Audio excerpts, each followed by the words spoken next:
اللهم صل على محمد وآل محمد. اعوذ باللہ من الشیطان اللعین الرجیم. بسم اللہ الرحمن الرحیم. لا حول ولا قوة الا باللہ العلی العظیم. حسبنا اللہ ونعم الوکیل. نعم المولا ونعم النصیر وبہ نستعین وہو خیر معین. وصلی اللہ علی رسولہ الکریم حبیب الہ العالمین سیدنا و نبینا و شفیع ذنوبنا و طبیب نفوسنا و مولانا ابی القاسم محمد.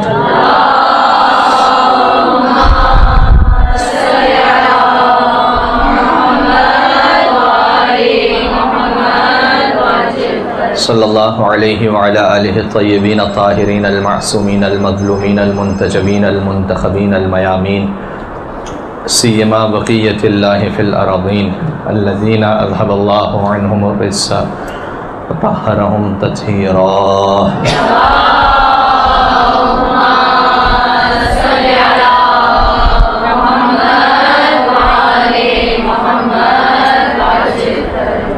رحمت اللہ علی محبہم واللعنۃ الدائمۃ علی اعدائہم اجمعین من الازل الی قیام یوم الدین.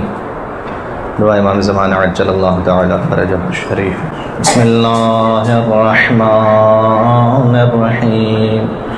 اللہم کل ولیک الحجۃ ابن الحسن صلواتک علیہ وعلی آبائہ في هذه الساعة وفي كل ساعة وليا وحافظا وقائدا وناصرا ودليلا وعينا حتى تسكنه أرضك طوعا وتمتعه فيها طويلا.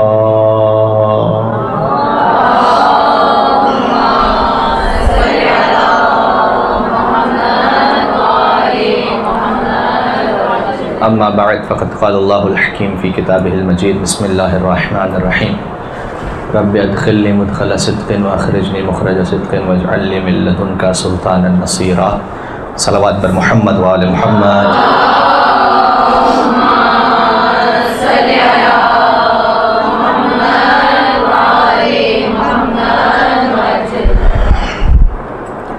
خدا متعال کا پھر سے شکر بجا لاتے ہوئے کہ اس نے قرآن و اہل بیت کے معارف کو سمجھنے کی ہمیں توفیق عطا فرمائی ہے اور اپنی زندگی سے وقت نکالنے کی سعادت عطا فرمائی ہے کہ ہم اس حوالے سے غور و فکر کر سکیں. اور مولا علی علیہ السلام کی ولادت کا موقع ہے تو ایک شیعہ کے لیے اور ان کے محب کے لیے جو سال کے ایام ہوتے ہیں ان میں ایک جذباتی ترین دن ہے جس میں امیر المومنین کی محبت کو اور ان کی ولایت کو ہم مزید احساس کرتے ہیں اپنے گوشت اور خون میں اور اپنی روح میں اور اپنے نفس میں. تو کوئی خاص ایجنڈا لے کر میں نہیں آیا آج. بات ایک جگہ سے میرے ذہن میں کہ کہاں سے شروع کرنی چاہیے اور دیکھتے ہیں کہ بات کہاں تک جاتی ہے. وقت کے اعتبار سے ہمیں اس بات کا بھی خیال کرنا ہے. ظاہر ہے کہ امیر المومنین کے فضائل اور ان کی ولادت کے حوالے سے بھی اگر بات کی جائے تو باتیں بہت زیادہ ہیں اور آپ نے اسے علماء کرام کی مجالس میں سنا بھی ہے. خود آپ نے مجالس سے خطاب بھی کیا ہے آپ میں سے بعض نے اور یقیناً کتابوں میں بھی بہت کچھ پڑھا ہے. اس ہستی کے حوالے سے بات ہے کہ خلیل ابن احمد فراہیدی ایک مشہور عربی ادبیات کے ماہر ہیں. آپ جانتے ہیں کہ عربوں میں جو چند چیزوں کا شوق تھا اس میں سب سے اہم چیز یہ تھی کہ ان کی ادبیات عربی فصاحت و بلاغت ان کی لینگویج اس پر بڑا ناز تھا. انہیں دوسروں کو عجم کہا کرتے تھے یعنی گونگا. یعنی جو عربی بول سکتا ہے وہی بولنے والا ہے, جو عربی نہیں بول سکتا وہ تو ویسا ہے کہ جیسے گونگا ہو. تو عربی ادبیات کے مشہور ترین ناموں میں سے ایک نام ہے خلیل ابن احمد فراہیدی. ان سے جب کسی نے پوچھا کہ امیر المومنین کے بارے میں بیان فرمائیے. تو انہوں نے جواب یہ دیا کہ ما اقول لشخص، کہ میں اس شخص کے بارے میں کیا کہوں کہ احتیاج الکل الیہ و استغناؤہ عنہم دلیل علی انہ امام الکل. میں اس شخص کے بارے میں کیا کہوں اگر تم ان کی ولایت اور امامت اور ان کے فضائل کے بارے میں مجھ سے سوال پوچھ رہے ہو، تو ساری انسانیت کا علی کا محتاج ہونا اور علی کا ساری انسانیت سے بے نیاز ہونا. اس میں سمندر چھپا ہوا ہے امیر المومنین کے فضائل کا اور ان کی زندگی. اگر ایک جملے میں گویا ایک انسانی قدرت میں کوئی سمیٹنا چاہے تو وہی ایک جملہ مجھے بہت مناسب محسوس ہوتا ہے کہ میں پھر سے اسے دہرا دوں. جیسے کہا گیا میں اس کو کہہ دوں کہ ساری انسانیت کا علی ابن ابی طالب کا محتاج ہونا، یعنی سب کے سب امیر المومنین کے محتاج ہیں. وَإِسْتِغْنَاؤُهُ عَنْهُمْ، اور علی ابن ابی طالب کا ساری انسانیت سے بے نیاز ہونا، یعنی علی کسی کے محتاج نہیں ہے. دلیل علی انہ امام الکل، یہ خود اس بات کی دلیل ہے کہ علی ساری انسانیت کے امام ہیں. باقی کسی اور چیز کی صلوات بر محمد و آل محمد صلی اللہ علیہ وسلم.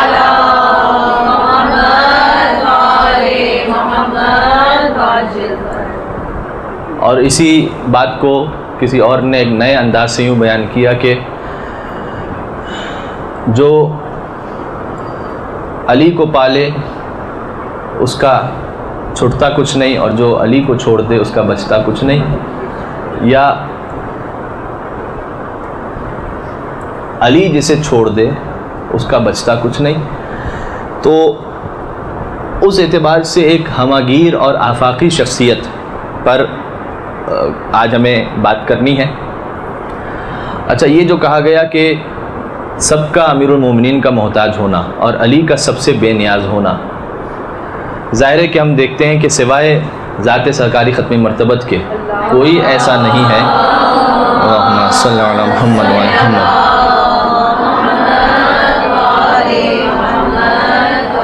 کوئی ایسا نہیں ہے کہ امیر المومنین نے جن سے علم حاصل کیا ہو سوائے ان کے، کہ خود ارشاد فرمایا کہ میں نے رسول اللہ سے 1000 باب سیکھے اور ہر باب سے 1000 باب کو نکالا ہے. لہٰذا سوائے سرکار ختمی مرتبت کے کوئی ایک ہستی ایسی نہیں ہے کہ امیر المومنین نے ان سے کچھ سیکھا ہو. یہ تاریخ بتانے سے قاصر ہے. اچھا، پھر علامہ حلی سے جب کسی نے پوچھا کہ امیر المومنین کے بارے میں بیان فرمائیے، تو انہوں نے کہا کہ ما اقول لشخص، میں اس شخص کے بارے میں کیا کہوں کہ دشمنوں نے اس کے فضائل حسد کی وجہ سے چھپائے اور دوستوں نے جن کے فضائل تقیہ کی وجہ سے چھپائے. حالات ایسے تھے کہ دوست تقیہ کی وجہ سے امیر المومنین کے فضائل نہیں بیان کر سکتے تھے اور دشمن حسد کی وجہ سے نہیں کرتے تھے، لیکن اس کے باوجود اتنے امیر المومنین کے فضائل معروف ہوئے. دوست بھی چھپا رہے تھے اور دشمن بھی چھپا رہے تھے، لیکن فضائل کی انتہا اتنی تھی کہ اتنے فضائل امیر المومنین کے چھپانے کے باوجود معروف ہو گئے کہ طبقت الشرق والغرب، مشرق اور مغرب علی کے فضائل سے پر ہو چکے ہیں. اس لیے مجھے ایک جملہ یہاں یوں بھی یاد آتا ہے کہ کسی نے جو کہا تھا کہ علی شعور کی سرحد میں آ سکا بھی نہیں، اور یہ انتہائے علی ہے کہ انتہا بھی نہیں. کوئی لمٹ نہیں ہے. ظاہر ہے کہ ایک مخلوق کی اپنی لمٹ تو ہوتی ہے، اس لیے کہ خالق وہ ہے کہ جو لامحدود ہے، باقی ہر مخلوق اپنی تمام تر وسعتوں کے باوجود محدود ہے. لیکن اگر آپ مخلوق کے عنوان سے اس حد کی بات کیجئے تو ہماری حد سے وہ بالاتر ہیں کہ یہ انتہائے علی ہے کہ انتہا بھی نہیں، اور علی خدا و محمد کے بعد سب سے بلند. یہ میرے ذہن کی حد ہے مگر پتہ بھی نہیں، اور جسے علی کی محبت پہ موت آئی ہے مزہ تو یہ ہے کہ مر بھی گیا مرا بھی نہیں. اور علی سے حشر میں اللہ خود یہ کہہ دے گا کوئی تیرا جو نہیں ہے تو پھر میرا بھی نہیں.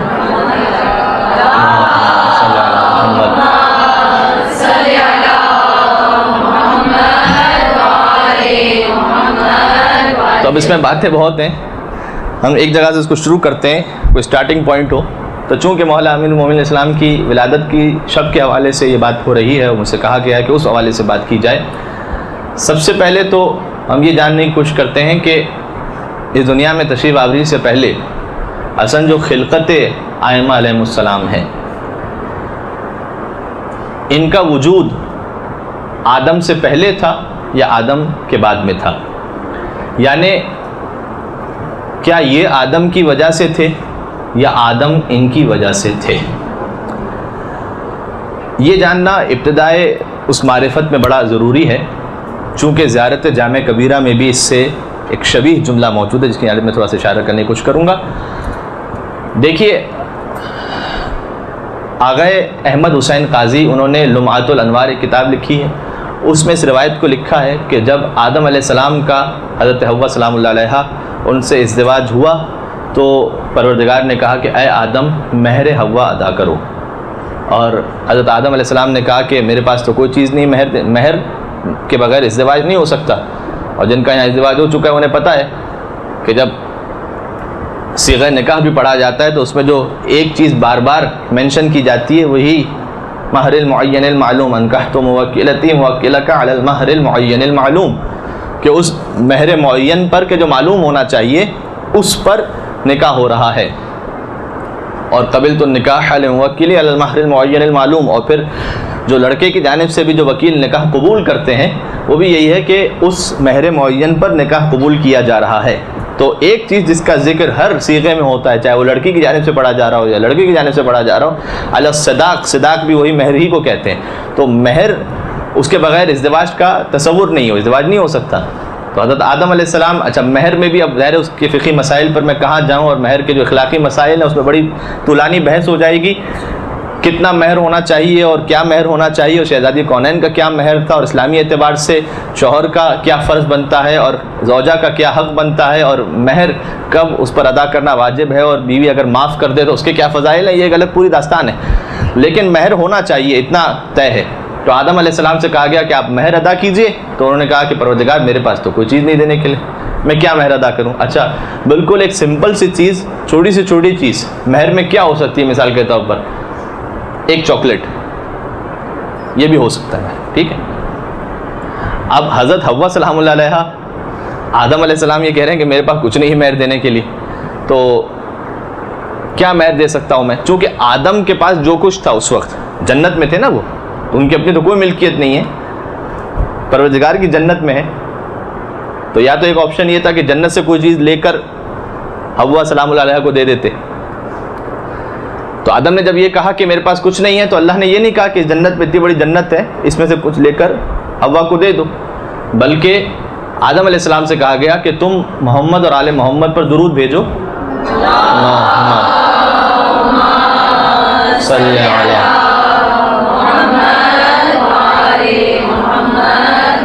بعض روایتوں میں ہے کہ 10 مرتبہ درود بھیجو، بعض میں خالی یہ ہے کہ درود بھیجو، اور یہ جو درود بھیجنا ہے تمہارا یہ مہر ہوگا حوا سلام اللہ علیہا کے لیے۔ یعنی اس وقت جو پہلا اس دنیا میں ازدواج ہوا ہے وہ ازدواج جو جس مہر پر ہوا، جو ازدواج میں اہم ترین چیز ہے وہ محمد علی محمد پر درود تھا۔ یہ آغا احمد حسین قاضی نے لکھا اپنی کتاب لمعۃ الانوار میں۔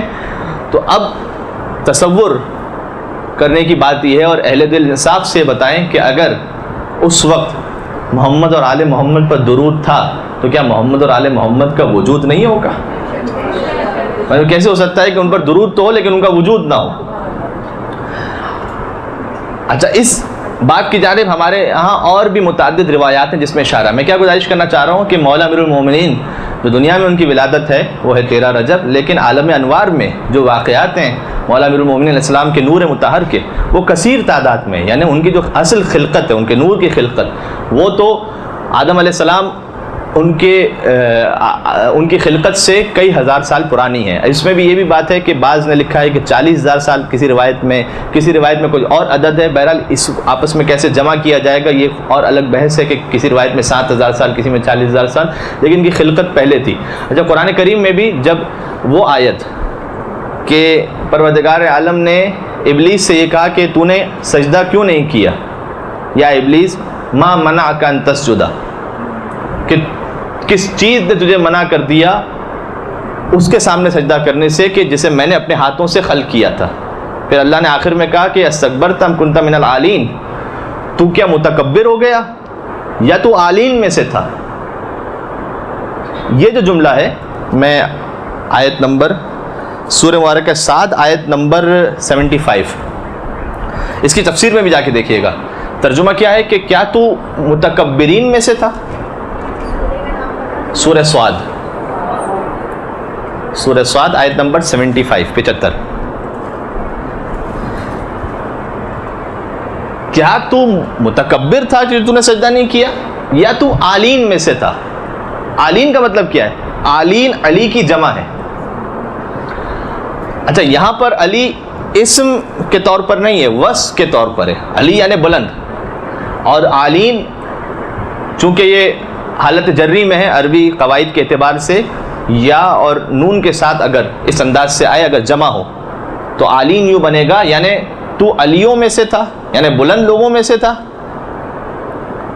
یا تو متکبر تھا، کیوں سجدہ نہیں کیا تو نے؟ اس آیت سے ہمیں کیا سمجھ میں آ رہا ہے؟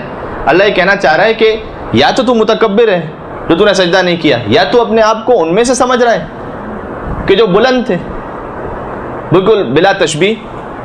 آپ نے ایک بچے سے کہا کہ پانی لے کر آؤ، بچے نے کہا نہیں میں نہیں لے آ رہا وہاں سے. آپ نے کہا کہ تم نواب ہو کیا؟ یعنی اگر نواب ہو تو نہ لاؤ ورنہ لے آؤ. ہم اپنی لینگویج میں اس طرح سے کہتے ہیں نا. تو اللہ اس کو کہنا چاہ رہا تھا کہ کیا تو ان آلین میں سے جو تو نے سجدہ نہیں کیا؟ اچھا، آلین میں نے کیا عرض کیا؟ علی کی جمع ہے، یعنی اس وقت کچھ ہستیاں ایسی تھیں کہ اللہ نے انہیں آلین سے تشبیہ دی ہے. آلین کا لفظ استعمال کیا ہے. اور یہ بھی ایک تعجب کی بات ہے، آپ نے ایک مشہور حدیث سنی ہوگی کہ اولنا محمد واوسطنا محمد واخرنا محمد وکلنا محمد، کہ ہم پہلا بھی محمد، آخری بھی محمد، درمیان بھی محمد، اور سب کے سب محمد. تو سمجھ میں آتا ہے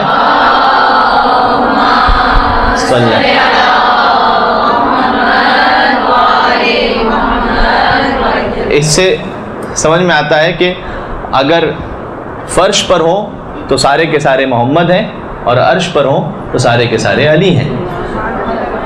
کہ کیا تو آلین میں سے تھا کہ تو نے سجدہ نہیں کیا؟ اس سے 3 چیزیں سمجھ میں آئی کہ آدم پر، یعنی معذرت فرشتوں پر واجب تھا کہ وہ آدم کے سامنے سجدہ کریں، ابلیس نے سجدہ نہیں کیا. اور تیسری یہ چیز بھی سمجھ میں آتی ہے کہ کچھ ایسی بلند ہستیاں تھیں کہ جن پر سجدہ واجب ہی نہیں تھا، جن کے لیے ضروری نہیں تھا کہ آدم کو سجدہ کریں. فرشتوں پر واجب تھا اور ان ہستیوں پر واجب نہیں تھا. اور ظاہر ہے کہ ہمارے پاس روایات کثرت کے ساتھ موجود ہیں کہ وہ نور محمد وآل محمد تھا. زیارت جامع کبیرہ میں بھی ہے کہ خلقکم اللہ انوارا، جو ہمارا لاسٹ زیارت جامع کبیرہ کا درس ہو چکا ہے کہ اللہ نے آپ کے نور کو خلق کیا. خلقکم اللہ انوارا فجعلکم بعرشہ محدقین، اور آپ کا نور عرش الہی کے اطراف میں تھا. اور پھر فرمایا کہ اللہ نے آپ کو اس گھر میں نازل کیا کہ فی بیوت اذن اللہ ان ترفع ویذکر فیہا اسمہ، کہ آپ اللہ کے ذکر کو اور اس کے نام کو بلند کر سکیں. لہٰذا اچھا ایک اور بات بھی ہے زیارت جامع کبیرہ میں کہ حتی من علینا بولایتکم، کہ اللہ نے ہم پر یہ احسان کیا آپ کی ولایت کے ذریعے سے کہ آپ کے نور کو زمین پر بھیجا. ورنہ آپ کا نور تو آسمانوں میں تھا، اور آپ آسمانوں پر تھے تو آپ کو ضرورت نہیں تھی کہ آپ زمین پر تشریف لائیں. یہ ہمیں ضرورت تھی کہ اللہ نے ہم پر احسان کیا کہ آپ کے نور کو زمین پر بھیجا تاکہ آپ کے ذریعے سے ہم ہدایت حاصل کر سکیں. لہذا وہ جو انوار تھے، اللہ یہ کہنا چاہ رہا ہے کہ تو کیا ان میں سے ہے جو تو نے سجدہ نہیں کیا؟ اور ہمارے اب تصور فرمائیے گا کہ امیر المومنین کا جو نور تھا اس وقت، یعنی علی جب آدم کو سجدہ نہ کریں تو آدم کی نالائق اولاد کوئی کیا اس قابل ہو سکتی ہے کہ علی اسے اپنا امام اور خلیفہ مان کر اس کے ہاتھ پر بیعت کریں. لہذا امیر المومنین علیہ السلام کا جو ذکر ہے وہ وہاں سے ہے، ٹھیک ہے، ان کے نور کی خلقت کا. لہذا ہمارے پاس کثیر روایات ہیں جس سے یہ بھی ثابت ہوتا ہے کہ چونکہ ان کا نور انبیاء علیہ السلام سے پہلے تھا، لہذا اہل بیت اطہار علیہ السلام انبیاء سے افضل ہیں اور ملائکہ سے بھی ظاہر ہے کہ افضل ہیں. بلکہ امیر المومنین نے دوسروں کو سمجھانے کی خاطر رسول اللہ سے جب سوال پوچھا تھا کہ یا رسول اللہ یہ بتلائیے گا کہ میں افضل ہوں یا جبرائیل افضل ہے، تو اس وقت حضور نے جواب دیا تھا کہ اے علی، اللہ نے آپ کا نور جبریل سے ہزاروں سال پہلے خلق فرمایا اور یوں کہا کہ آپ آدم سے بھی افضل ہیں، موسیٰ سے بھی افضل ہیں، عیسیٰ سے بھی افضل ہیں، ابراہیم سے بھی افضل ہیں۔ پھر فرمایا کہ والملائکۃ خدامنا، ملائکہ تو ہمارے خادم ہیں، وخدام محبین، فقط ہمارے خادم نہیں ہمارے محبوں کے بھی خادم ہیں۔ اور پھر رسول اللہ نے آگے ارشاد فرمایا کہ جب ہمارا نور عرش الہی پر تھا اور ملائکہ کو خلق کیا گیا تو ملائکہ نے ہمارے نور کو دیکھا اور وہ ہمارے نور کو خدا سمجھنے لگے، وہ سمجھنے لگے کہ شاید یہی خدا ہے۔ اتنی عظمت ہمارے نور کی ان کے دلوں میں آ گئی تو ہم نے فوراً سبحان اللہ کہا کہ خدا ہر عیب سے پاک اور منزہ ہے۔ اچھا، ہر عیب سے پاک اور منزہ یہاں پر کیوں کہا گیا؟ اس لیے کہ ہم وہ ہیں کہ جو نور جو ہمارا تھا اس کا ایک جسم تھا، تو خدا جسمانیت سے پاک اور منزہ ہے، ہمیں خدا نہ کہو، خدا وہ ہے جو ہر عیب سے پاک اور منزہ ہے۔ اور ہمارے لہذا جب ہم نے سبحان اللہ کہا تو انہوں نے بھی سبحان اللہ کہا۔ اس کے بعد پھر انہوں نے ہماری جانب دیکھا تو انہیں محسوس ہوا ہماری عظمت اور ہماری شان اور ہماری رفعت، تو انہوں نے پھر ہمیں ایسا محسوس ہوا کہ خدا سمجھنے لگے، تو ہم نے تحلیل کہی یعنی لا الہ الا اللہ، تو انہوں نے بھی لا الہ الا اللہ کہا۔ پھر آگے روایت میں ہے کہ انہوں نے پھر احساس کیا کہ کہیں ایسا تو نہیں کہ یہی رب ہیں، تو ہم نے الحمدللہ کہا کہ ساری تعریفیں تو اس رب کے لیے ہیں، تو انہوں نے الحمدللہ کہا۔ اس لیے ملائکہ جیسے جیسے اہل بیت اطہار علیہ السلام کا نور کہتا جاتا تھا سبحان اللہ، وہ بھی کہتے جاتے تھے سبحان اللہ، پھر کہتے تھے اہل بیت لا الہ الا اللہ، تو انہوں نے لا الہ الا اللہ کہا، اور پھر اہل بیت الحمدللہ کہا تو انہوں نے بھی الحمدللہ کہا۔ یہ ایک مختصر سی بات ہو گئی عالم انوار میں ان کے لیے۔ اس کا مطلب یہ ہے کہ اچھا کثیر تعداد میں واقعات ہیں کہ ملائکہ نے اہل بیت اطہار کے در کی خدمت کی ہے، یعنی جبرائیل اور میکائیل میں مسابقہ ہو رہا ہے کہ سیدہ کے بچوں کا جھولا کون جھلائے گا۔ اس کا مطلب کیا ہے؟ یعنی ملائکہ اس بات میں شرف محسوس کرتے ہیں کہ ہم سیدہ کے در کا کوئی کام کر سکیں۔ پھر اور واقعات بے شمار ہیں کہ میں ایک کی جانب خالی اشارہ کر دوں تاکہ آپ کے ذہن میں آ سکے کہ وہ روایت کے جس میں یہ ملتا ہے کہ امیر المومنین کے گھر پر فاقہ تھا اور مولا علی علیہ السلام باہر تشریف لے جاتے ہیں اپنی زرع بیچنے کے لیے، اور انہوں نے زرع 6 درہم میں بیچی اپنی تاکہ کچھ اس سے غذا خرید سکیں، اور گندم انہوں نے خریدی مولا علی علیہ السلام نے۔ اور جب واپس آ رہے تھے تو راستے میں ایک فقیر ملا، اور اس فقیر نے کہا کہ اے علی میں بہت دنوں سے بھوکا ہوں تو مجھے کچھ عطا فرمائیے۔ تو مولا علیہ السلام کے پاس وہ ایک گندم تھی اور وہ گندم اس فقیر کو دے دی، اور خود گھر میں واپس تشریف لا، شہزادی فاطمہ زہرا سلام اللہ علیہ سے پورا واقعہ بیان فرمایا۔ تو بی بی نے کہا کہ وفقت یا ابا الحسن، آپ کو اللہ کی جانب سے اے ابا الحسن توفیق عطا ہوئی ہے کہ آپ نے یہ خدمت کی ہے اور سخاوت کا اظہار فرمایا ہے، لہٰذا آپ فکر نہ کریں اور آپ شرمندہ نہ ہوں، کیونکہ مولا علیہ السلام نے آ کر کہا کہ میں وہ جو گندم لے کر آ رہا تھا وہ تو ایک فقیر مانگنے کے لائے تو میں نے اسے دے دیا اور میں اب بھی خالی ہاتھ ہوں۔ اور پھر امیر المومنین دوبارہ سے باہر نکلے تو ایک شخص تھا جو اپنا اونٹ بیچ رہا تھا، تو اس نے کہا کہ یا امیر المومنین آپ اونٹ لے لیں گے مجھ سے؟ تو مولا علی نے کہا کہ میرے پاس تو کچھ نہیں تمہیں دینے کے لیے، کہا کہ آپ اونٹ لے لیجئے 60 درہم میں، اور جب مال غنیمت کو جنگ ہو مال غنیمت ملے تو آپ 60 درہم مجھے واپس کر دیجیے گا۔ مولا نے کہا کہ ٹھیک ہے۔ مولا اسے اونٹ لے کر چلے، ابھی کچھ آگے بڑھے تھے کہ ایک اور شخص ملا اور اس نے کہا کہ یا امیر المومنین آپ مجھے اونٹ بیچنا چاہیں گے؟ مولا نے کہا کتنے میں؟ اس نے کہا 120 درہم میں مجھے بیچ دیں۔ مولا نے 120 درہم میں اسے بیچ دیا، 120 درہم لیے اور وہ اس شخص کے پاس گئے۔ مدینہ چھوٹا سا شہر تھا، فوراً شخص کے پاس گئے، کہا یہ 60 درہم تیرے، یہ واپس لے لے۔ 60 درہم مولا علیہ السلام نے اسے دی اور 60 درہم گھر پہ لے کر واپس پہنچے۔ رسول اللہ گھر پہ موجود تھے۔ رسول اللہ نے کہا کہ اے علی یہ 60 درہم کہاں سے آئے؟ تو سارا ماجرا بیان فرمایا کہ میں نے ایک سے 60 درہم میں اونٹ خریدا ادھار پر، اور اس نے کہا مال غنیمت مل جائے تو دے دینا۔ میں جب گیا تو سامنے ایک اور شخص کھڑا ہوا تھا، اس نے کہا کہ 120 درہم میں مجھے بیچ دو۔ کہا کہ اے علی وہ جو اونٹ جس نے تمہیں بیچا نہ وہ کوئی بدو عرب تھا، نہ جس نے تم اونٹ خریدا وہ کوئی بدو عرب تھا، بیچنے والا جبرائیل تھا، خریدنے والا میکائیل تھا۔ تم نے جو 6 درہم اللہ کی بارگاہ میں دیے تھے تو اللہ یہ کہتا ہے کہ من جاء بالحسنہ فلہ عشر امثالہا، جو ایک دے گا اس کو 10 برابر واپس کروں گا۔ 60 درہم اللہ نے اس انداز سے تیرے گھر میں واپس لوٹا دیے۔ صلوات بر محمد و آل محمد۔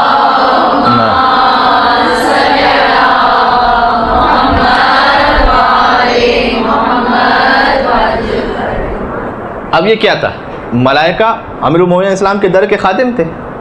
جبرائیل نے اونٹ خریدا، جبرائیل نے اونٹ بیچا، میکائیل نے اونٹ خریدا۔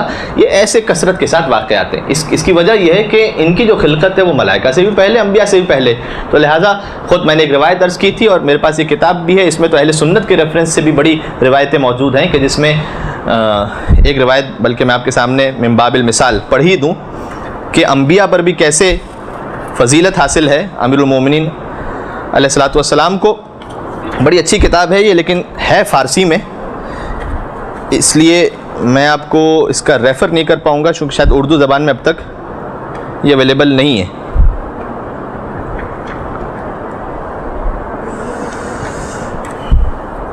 معذرت کے ساتھ میں اس اللہم صلی علی محمد وعلی محمد.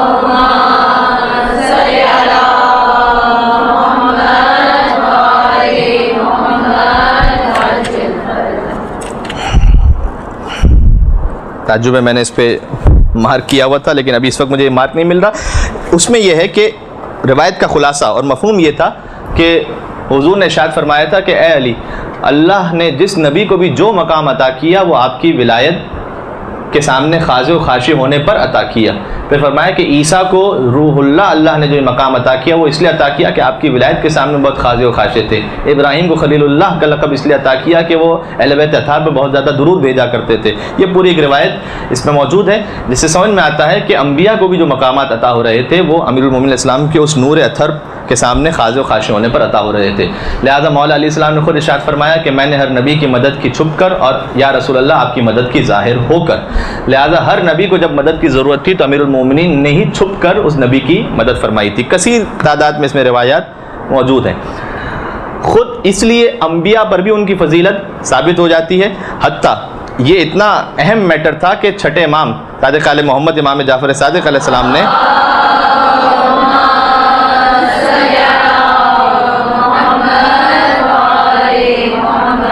بصائر الدرجات میں، کتاب کا نام ہے بصائر الدرجات، اس میں ایک روایت ہے کہ امام نے ایک شخص سے خود پوچھا، کہا کہ ہمارے شیعہ امیر المومنین کو حضرت موسیٰ اور حضرت عیسیٰ سے افضل مانتے ہیں یا نہیں؟ خود چھٹے امام نے پوچھا. یہ علم الحدیث میں ایک بات بیان کی جاتی ہے کہ اگر امام سے کسی نے سوال کیا ہو اور امام اس کے سوال کے جواب میں کوئی بات کہیں، اس کا مطلب یہ ہے کہ اس نے سوال چونکہ کیا تھا تو امام پر لازم تھا کہ امام جواب دیتے. لیکن اس سے زیادہ اہم بات وہ ہے کہ امام خود سے کوئی سوال پوچھیں، یعنی کسی کے ذہن میں سوال نہ بھی آئے ہو تو امام خود سے پوچھیں کہ بتاؤ کہ یہ ہے یا نہیں ہے، اور امام اگر کوئی جواب غلط دے تو اس کی اصلاح فرمائیں. یعنی امام چاہتے ہیں کہ یہ عقیدہ لوگوں کے درمیان پہنچے. تو امام نے ایک شخص سے خود پوچھا کہ بتاؤ ہمارے شیعہ کیا سمجھتے ہیں. حضرت عیسیٰ علیہ السلام سب کا مقام بہت بلند ہے، اس کا مطلب یہ نہیں ہے کہ ظاہر اولو العزم انبیاء ہیں. یہ حضرت موسیٰ علیہ السلام ان سے افضل سمجھتے ہیں یا نہیں؟ تو اس وقت اس شخص نے جواب دیا کہ آپ کے شیعہ علی کو باقی اصحاب پر تو افضل سمجھتے ہیں، لیکن اولو العزم انبیاء پر بعض شیعہ علی کو افضل نہیں سمجھتے. ظاہر ہے کہ معرفت آہستہ آہستہ، ایک قوم کی معرفت بھی آہستہ آہستہ بڑھتی ہے. تو انہوں نے کہا کہ باقی شیعہ نہیں سمجھتے امیر المومنین کو اولو العزم انبیاء سے افضل، اصحاب سے سمجھتے ہیں. مشہور جملہ امام احمد ابن حنبل کا کہ جب ان کے بیٹے نے سوال کیا تھا کہ من ہم افضل الصحابہ، کہ افضل صحابہ کون سے ہیں، تو انہوں نے نام لینا شروع کی یہاں تک کہ 19-20 نام لے لیے اور علی کا نام نہیں آیا. تو ان کے بیٹے نے کہا کہ بابا علی دشمنی کی حد ہو گئی کہ آپ نے 20ویں نمبر پر بھی علی کا نام نہیں لیا، اتنے نام لے لیے. تو اس وقت انہوں نے بیان فرمایا تھا کہ بیٹا تو نے اصحاب رسول کے بارے میں پوچھا تھا، نفس رسول کے بارے میں نہیں پوچھا تھا. تو وہ تو ایک الگ ہی منزل ہے. لیکن اولو العزم انبیاء سے افضل سمجھتے ہیں یا نہیں، یہ خاص سوال کیا امام نے. اس نے کہا کہ مولا بات نہیں سمجھتے. امام نے کہا کہ ان پر قرآن سے دلیل قائم کرو. اور پھر پورا واقعہ ہے یہاں پر کہ امام نے قرآن کے ذریعے سمجھانا شروع کیا. مثلا سورہ اعراف کی آیت نمبر 145 امام نے فرمایا کہ حضرت موسیٰ علیہ السلام کے لیے قرآن میں ہے وَكَتَبْنَا لَهُ فِي الْأَلْوَاحِ مِنْ كُلِّ شَيْءٍ، کہ ہم نے جو موسیٰ کو کتاب عطا کی اس کی لوح پر موسیٰ کو بعض چیزوں کا علم عطا فرمایا. اس پر لکھا ہوا ہے، ہم نے اس کی لوح پر لکھ دیا بعض چیزوں کا علم، کل میں سے بعض ہم نے حضرت موسیٰ کو عطا کیا. امام نے فرمایا سورہ مبارک اعراف میں. یہاں من کا لفظ ہے نا، من کل شے، من کا مطلب ہوتا ہے ایک، مطلب بعض، یعنی پورا اس میں سے کچھ. تو امام نے فرمایا کہ حضرت موسیٰ کے لیے یہ ہے، اور حضرت عیسیٰ کے لیے کیا ہے؟ سورہ زخرف کی آیت نمبر 63. میں اس لیے آیت نمبر کہہ رہا ہوں کہ آپ بعد میں جا کے اس کو نوٹ کر لیں. سورہ زخرف آیت نمبر 63. امام نے حضرت عیسیٰ علیہ السلام کی آیت پڑھی کہ وَلَأُبَيِّنَ لَكُمْ بَعْضَ الَّذِي تَخْتَلِفُونَ فِيهِ، کہ حضرت عیسیٰ نے کہا کہ میں تمہیں اپنی قوم کو کہا کہ بعض چیزیں وہ بتاؤں گا کہ جس میں تم اختلاف رکھتے ہو، یعنی بعض چیزوں کا علم ہم نے موسیٰ کو بھی عطا کیا، بعض چیزوں کا علم ہم نے حضرت عیسیٰ کو بھی عطا کیا۔ اور پھر امام علیہ السلام نے ایک اور آیت پڑھی کہ سورہ رعد کی آیت نمبر 43 کہ مولا علی علیہ السلام کے لیے ارشاد فرمایا پروردگار نے کہ وَيَقُولُ الَّذِينَ كَفَرُوا لَسْتَ مُرْسَلًا، کہ کافر یہ کہتے ہیں کہ آپ رسول نہیں ہیں، قُلْ كَفَىٰ بِاللَّهِ شَهِيدًا بَيْنِي وَبَيْنَكُمْ وَمَنْ عِندَهُ عِلْمُ الْكِتَابِ، کہ میری رسالت کی گواہی کے لیے دو ہی کافی ہیں، ایک اللہ اور ایک وہ کہ جس کے پاس پوری کتاب کا علم موجود ہے، بعض کتاب نہیں، پوری کتاب کا علم، موسیٰ کے لیے بعض، عیسیٰ کے لیے بھی بعض، امیر المومنین کے لیے کہا کہ پوری کتاب کا علم جن کے پاس موجود ہے میری گواہی کے لیے وہ کافی ہیں۔ پھر امام نے آخری آیت اس واقعے کے حوالے سے ایک اور آیت پڑھی، دیکھیں کس طرح سے قرآن کی آیات کو جمع کر کے امام نے ایک مفہوم پیش کیا۔ سورہ انعام کی آیت نمبر 59 امام نے کہا کہ جب میرے جد علی کے پاس پوری کتاب کا علم ہے تو کتاب کیا ہے؟ لا رتب ولا یابس الا فی کتاب مبین، کوئی خشک و تر ایسا نہیں ہے کہ جو اس کتاب مبین میں موجود نہ ہو۔ جب میرے جد کے پاس ساری کتاب کا علم ہے، یعنی ہر خشک کا بھی علم ہے اور تر کا بھی علم علی بن ابی طالب کے پاس موجود ہے، یعنی علم کل ہم نے علی بن ابی طالب علیہ السلام کو عطا فرمایا ہے۔ درود بھیجتے محمد و آل محمد پر۔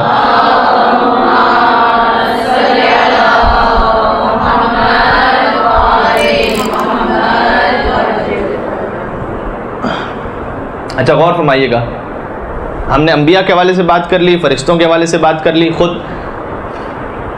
خلیفہ دوم سے ایک روایت ہے کہ رسول اللہ نے امیر المومنین کو اپنے گھر کے باہر بٹھایا ہوا تھا اور کہا تھا کہ میرے پاس اس وقت فرشتے ملنے کے لیے آ رہے ہیں اور کسی کو آنے نہ دینا، میں فرشتوں سے ملاقات کر رہا ہوں۔ اور خلیفہ دوم ایک مرتبہ آئے، امیر المومنین نے انکار فرمایا، دوسری دفعہ آئے انکار فرمایا، تیسری دفعہ انکار فرمایا، اور یہ فرمایا کہ اس وقت رسول اللہ کے پاس اتنے فرشتے موجود ہیں، یعنی تعداد بتائی باقاعدہ۔ اور جب وہ چوتھی مرتبہ آئے تو علی نے ملنے دیا، تو وہ رسول اللہ کے پاس شکایت کرتے ہوئے پہنچے کہ میں 3 مرتبہ ابو الحسن کے پاس آیا اور تینوں مرتبہ علی نے منع کر دیا، اور منع تو کیا کہ آپ نے فرمایا تھا کہ مجھ سے فرشتے ملاقات کے لیے آئے ہیں، لہٰذا آپ نے علی کو بٹھا کر رکھا ہوا تھا اپنے در پر، لیکن علی نے مجھے فرشتوں کی تعداد بھی بتائی اور کہا کہ اتنے فرشتے آپ کے پاس آئے تھے۔ تو علی کو تعداد کیسے معلوم ہوئی؟ اور تعداد تو آپ جانتے ہیں کہ کتنے فرشتے آئے تھے، علی کو تو خالی اتنا معلوم ہے کہ فرشتے آئے تھے، کتنے آئے تھے یہ کیا معلوم؟ تو کہا خود علی سے پوچھ لو۔ امیر المومنین نے سوال کیا کہ ابو الحسن آپ کو کیسے پتا چلا کتنے فرشتے آئے تھے؟ کہ جو فرشتہ رسول اللہ کے پاس جاتا تھا پہلے اس در پر رک کر مجھے سلام کرتا تھا، اس کے بعد اندر داخل ہوتا تھا، جب واپس جا رہا تھا تو پھر مجھے سلام کرتا تھا اور واپس اللہ کی بارگاہ میں جاتا تھا، لہذا ان کے سلام سے میں نے اندازہ لگایا کہ کتنے فرشتے رسول اللہ کے در پر اس وقت موجود تھے۔ یہ ساری روایات وہ ہیں کہ جن کا تعلق امیر المومنین کی اس خلقت نوری کے ساتھ ہے کہ جو فرشتوں سے پہلے اور آدم علیہ السلام سے پہلے ہوئی۔ اور پھر جیسے کہ زیارت جامع کبیرہ میں کہ اللہ نے ہم پر احسان کیا کہ ان کا نور زمین پر نازل فرمایا، ان کی ولادت و سعادت خود اس خاص اہتمام کے ساتھ مجھے بڑا اچھا لگتا ہے یہ جملہ کہ یہاں وہاں سے کسی کو ادھر ادھر سے ملا اور ہمیں امام بھی اپنا خدا کے گھر سے ملا۔ صلوات بر محمد و آل محمد۔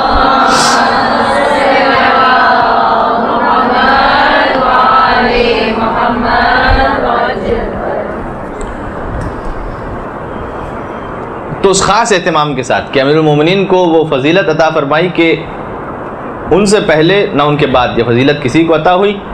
اچھا یہ جو پورا واقعہ ہے کبھی اس کو آپ ڈیٹیل کے ساتھ کتابوں میں مطالعہ فرمائیے گا۔ بے کعبہ ولادت بے مسجد شہادت، یہ تو ہے امیر المومنین کے فضائل میں سے کہ کعبے میں ولادت ہے، مسجد میں شہادت ہے، لیکن وہ جو کعبے میں ولادت کا جو پورا منظر ہے اور اس وقت کے جو واقعات ہیں وہ ضرور آپ کتابوں میں مطالعہ فرمائیے گا تو آپ کو بڑے اچھے اس میں واقعات ملیں گے اور اس پورے سینیریو کو سمجھنے میں اور آسانی رہے گی کہ امیر المومنین کی ولادت سے 3 دن قبل شہزادی فاطمہ بنت اسد خانہ کعبہ کے پاس تشریف لے گئیں اور وہاں پر پہنچ کر جملہ ارشاد فرمایا۔ شہزادی فاطمہ بنت اسد سلام اللہ علیہا، انہوں نے جملہ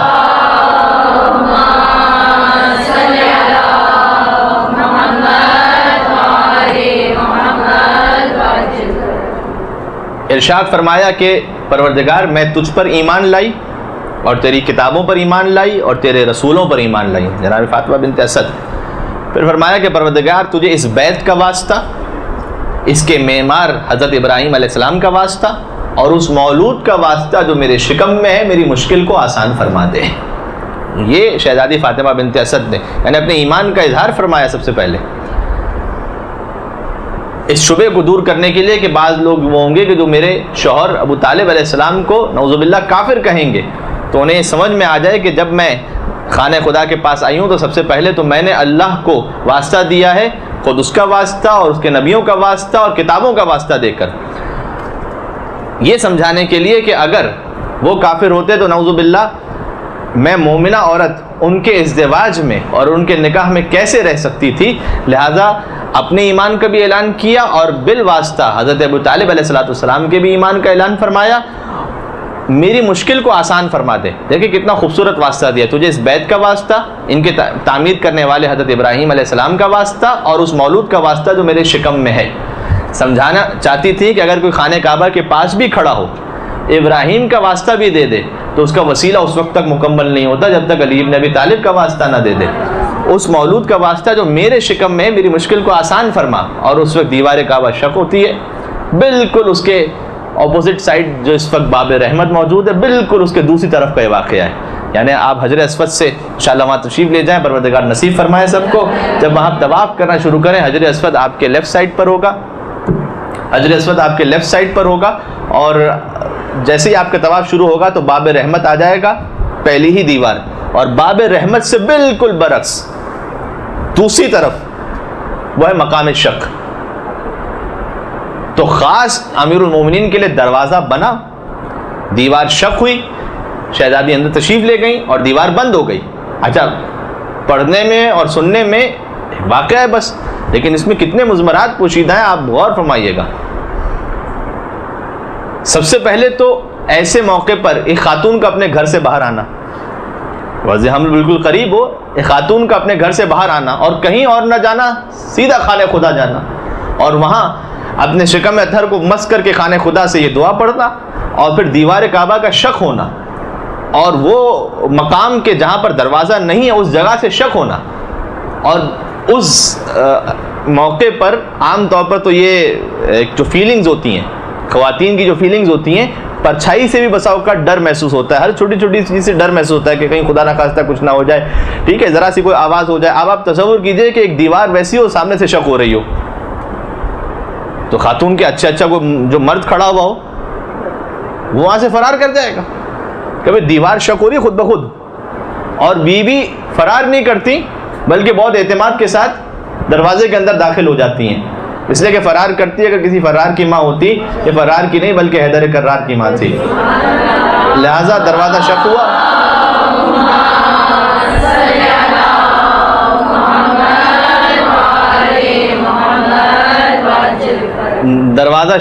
دیوار شق ہوئی اور بی بی اندر تشریف لے گئیں، اس فکر کے بغیر کہ اندر میں جا رہی ہوں، اس حالت میں اندر کون میری مدد کو آئے گا، یہ دیوار پھر سے بند ہو گئی تو کیا ہوگا، میری اپنے کھانے پینے اور غذا کا کیا انتظام ہوگا، بچے کے لیے کیا انتظام ہوگا۔ بی بی مستقل براہ راست اندر تشریف لے گئیں، اور جب اندر تشریف لے گئیں اور اس کے بعد وہ دیوار بند ہو گئی، 3 دن تک پورے مکہ میں خبر پھیل گئی اور لوگوں کا ہجوم تھا کہ بھئی یہ کیا ہو گیا۔ اچھا، جو اصل دروازہ تھا اس کو کھولنے کی کوشش کی گئی، اس پہ قفل لگ گیا، اور قفل کسی طریقے سے کھولنے کا نام نہ لے کہ بھئی فاطمہ بنت اسد اندر تشریف لے گئی تو قفل کھولا تو جائے، اندر کیا ہو رہا ہے اندر، اور ایک خاتون جو اندر ہے۔ اچھا، تعجب کی بات یہ ہے کہ سارا مکہ آ گیا، نہیں آتے تو ابو طالب علیہ السلام نہیں آتے۔ آپ کو کہیں کسی روایت میں نہیں ملے گا کہ ابو طالب بھی پریشان ہو کر آ گئے کہ میری زوجہ اندر چلی گئی ہیں، ایک ولادت متوقع ہے، تو کیا میری زوجہ کا ہوگا، میرے بچے کا کیا ہوگا، وہ اطمینان سے گھر پر ہے۔ کیوں بھلا عقل اس الزام پہ حیران نہیں کہ کل ایمان کا پدر صاحب ایمان نہیں، اور محسن بانی اسلام اگر کافر ہے پھر تو اس دہر میں کوئی بھی مسلمان نہیں۔ تو اس وقت ابو طالب علیہ السلام تشریف نہیں لاتے، 3 دن تک سارا مکہ جمع ہو گیا، سارے مکے میں خبر پھیل گئی، اور 3 دن گزرنے کے بعد اسی مقام سے دیوار شق ہوتی ہے۔ شہزادی فاطمہ بنت اسد سلام اللہ علیہا باہر تشریف لاتی ہے، ہاتھ میں ایک نومولود بچہ موجود ہے، اس وقت بھی رسول اللہ تشریف لائے، ابو طالب تو اب تک نہیں آئے، اس لیے کہ وہ جانتے ہیں کہ میرا بیٹا جس اللہ کا نمائندہ ہے وہی اللہ اس کی حفاظت کرنے والا ہے اور وہی ان کے رزق کا انتظام کرنے والا ہے۔ اللہ ہی نے جب انتظام کیا ہے تو پروردگار ہی اس کی ولادت کا انتظام بھی کرنے والا ہے۔ لہٰذا روایت میں ہے کہ حضرت مریم سلام اللہ علیہ تشریف لاتی ہیں اس وقت میں حضرت فاطمہ بنت اسد کی مدد کے لیے، اور بی بی سارہ تشریف لاتی ہیں اور بی بی حوا تشریف لاتی ہیں۔ یہ بزرگ ہستیاں تشریف لائیں جنہوں نے وہ انتظام فرمایا کہ شہزادی فاطمہ بنت اسد کی مدد فرمائی، اور خانہ خدا میں جو عبادت گاہ ہے وہ ولادت گاہ امیر المومنین کی قرار پایا۔ اور جب اچھا یہ جو ہے ظاہر ہے کہ اس میں پھر ایک الگ داستان ہے، مولا ابوالفضل عباس علیہ السلام کا وہ خطبہ جو کعبے کی چھت پر ارشاد فرمایا تھا، اس کا پہلا جملہ کیا تھا؟ 8 ذی الحج کو کعبے کی چھت پر جب سارے مسلمان حج کے لیے آ چکے ہیں دنیا کے علاقوں سے اور بالکل پیک حج کا ٹائم ہے، اس وقت امام حسین علیہ السلام نے مکہ چھوڑ دیا، حج کو عمرے میں تبدیل کیا اور تشریف لے گئے تاکہ سب کو پتہ چل سکے کہ حسین ابن علی پر وہ اس وقت مصائب ہیں اور وہ اس وقت زمانہ ہے کہ وہ فرزند رسول کو حج کرنے کی بھی اجازت نہیں دی جا رہی۔ تو حضرت ابوالفضل عباس علیہ السلام نے کعبے کی چھت پر بلند ہو کر ایک خطبہ ارشاد فرمایا۔ اس کا پہلا جملہ کیا تھا؟ خطبہ تو خیر آپ نے ویسے ہی یا تو سنا ہوگا یا پڑھا ہوگا، لیکن اس کا جو سٹارٹ ہے الحمدللہ الذی شرف ھذا بقدوم ابیہ، امام حسین علیہ السلام کی طرف اشارہ کر کے فرمایا کہ حمد اس پروردگار کی جس نے کعبے کو یہ شرف بخشا کہ علی کی ولادت کعبے میں ہوئی ہے۔ علی کو شرف بخشا کہ علی کی ولادت کا نہیں، کعبے کو شرف بخشا۔ اور ہمارے یعنی علی کا شرف تو بعد میں کہ علی کی ولادت کعبے میں ہوئی، کعبے کا شرف پہلے ہے، جس پر بعض علماء نے جملہ لکھا کہ علی کے لیے کیا فرق پڑتا تھا، ان کی ولادت تو جہاں ہو جاتی وہی کعبہ بن جاتا، وہ تو تشریف لائے تو کعبے کے لیے شرف تھا۔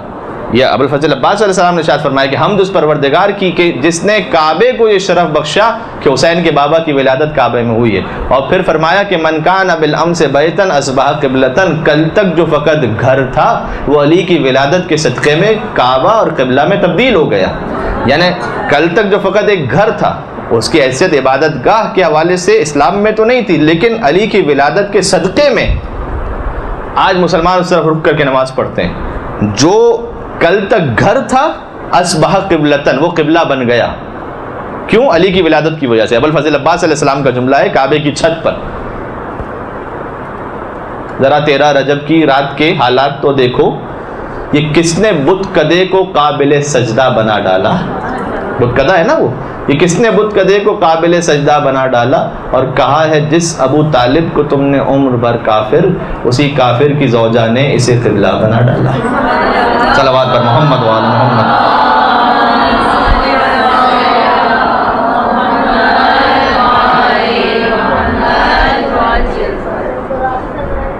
جی ذرا 13 رجب کی رات کے حالات تو دیکھو، یہ کس نے بت کدے کو قابل سجدہ بنا ڈالا۔ دیکھیں یہ شاعر کا اگر شعر خالی ہوتا تو اس کی اپنی حیثیت نہیں ہوتی، لیکن ابوالفضل عباس علیہ السلام کو جملے سے ملا کر جوڑیں تو پھر اس کی حیثیت بنے گی کہ انہوں نے فرمایا کہ من کان بالامس بیتن اصبح قبلتن، کل تک جو گھر تھا وہ آج قبلے میں بدل گیا۔ ذرا 13 رجب کی رات کے حالات تو دیکھو، یہ کس نے بت کدے کو قابل سجدہ بنا ڈالا؟ اور کہا ہے جس ابو طالب کو تم نے عمر بھر کافر، اسی کافر کی زوجہ نے اسے قبلہ بنا ڈالا۔ بیوی اندر 3 دن تک مسکون رہی ہیں، اس کے بعد جب باہر تشریف لاتی ہیں رسول اللہ استقبال کے لیے آگے بڑھے۔ یہ جملہ تو پھر میں نے گزشتہ درس میں بھی عرض کیا تھا کہ امیر المومنین تشریف لاتے ہیں رسول اللہ کی گود میں، اور یہ کس نے علی کو بتایا کہ اب ماں کی گود نہیں ہے، اب رسول اللہ کی گود ہے، اور آنکھیں کھولیں اور قرآن پڑھنا شروع کیا۔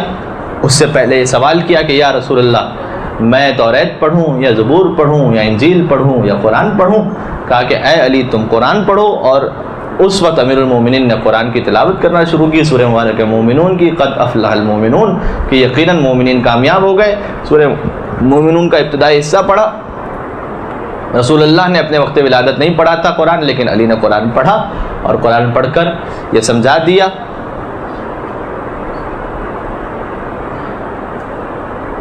ہر شخص ہر ایک بات کو پاتا ہی نہیں تھا، ہر لفظ ہر ایک ذہن میں سماتا ہی نہیں تھا، اور قرآن سناتے بھی بلا کس کو محمد، قرآن کسی اور کو آتا ہی نہیں تھا۔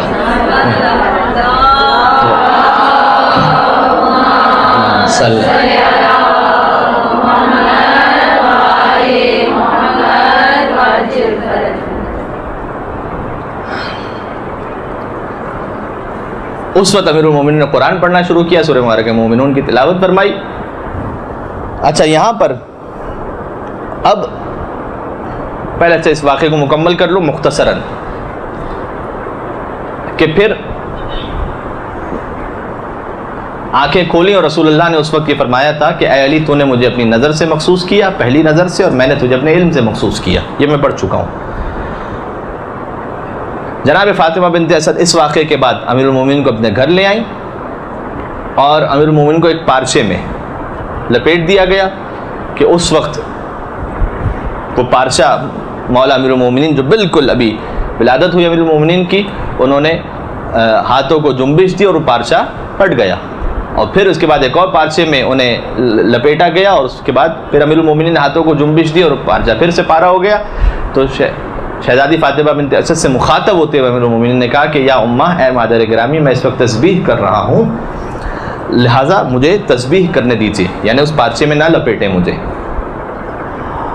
اور پھر امیر المومنین کو ایک گہوارے میں ان کی والدہ گرامی نے، یعنی آپ تصور فرمائیے کہ اب ظاہر ہے کہ وہ جذبات اور وہ فیلنگز، جب میں بہت زیادہ اگر یہاں پر ایموشنل ہونا چاہوں گا تو پھر اگر وہ ایک مردوں کی محفل ہو رہی ہوتی تو اس میں کسی اور طریقے سے اس کو پھر بیان کرتا، لیکن ذرا ہم سب کے جذبات تھوڑا سا کنٹرول میں رہیں، لہٰذا میں بہت سیدھے سادے انداز سے لے کر چلتا ہوں کہ ایک نومولود بچہ اور امیر المومنین جیسا فرزند اگر جب کسی ماں کو عطا ہوا ہو،